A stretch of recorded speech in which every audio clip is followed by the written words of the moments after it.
ఆనంది అయితే పద్మమ్మ సింహాద్రితో ఎలా అంటూ ఉంటుంది. నా కోసం మీరు ఆనాడు ఎట్లా మాటలు పడినారో ఇప్పుడు సూర్యబాబు జ్యోతమ్మ వాళ్ళతో ఇప్పుడు మాటలు పడుతున్నారు. నా వల్లే కదా వాళ్ళు గొడవలు పడుతూ ఉన్నారు అని చెప్పి బాధపడుతూ ఉంటుంది.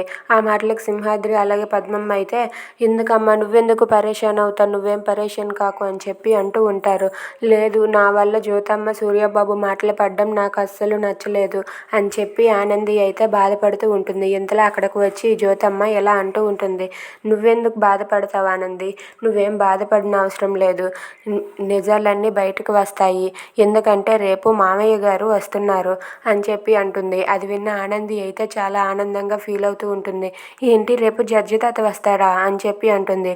అవును ఆనంది, మామయ్య గారు వస్తే మొత్తం నిజాలన్నీ తెలుస్తాయి, అప్పటి వరకు మనం ఓపిక పట్టి ఉండాలి అని చెప్పి అంటుంది. అది విన్న ఆనంది అయితే జ్యోతమ్మ ఎంత మంచి ముచ్చట చెప్పినావు, జడ్జి తాత వస్తాడా అని చెప్పి అంటుంది. అవును రేపు వచ్చాక అన్నీ తెలుస్తాయిలే అని చెప్పి అంటుంది. అది విన్న సింహాద్రి పద్మమ్మ కూడా అలా మౌనంగా చూస్తూ ఉంటారు. ఇంతలో ఇందమ్మ వంశీ అయితే రేపు బావగారు వస్తారంట, ఏం చెయ్యాలో ఏంటని కంగారు పడుతూ ఉంటారు. Thanks for watching friends, please subscribe our channel.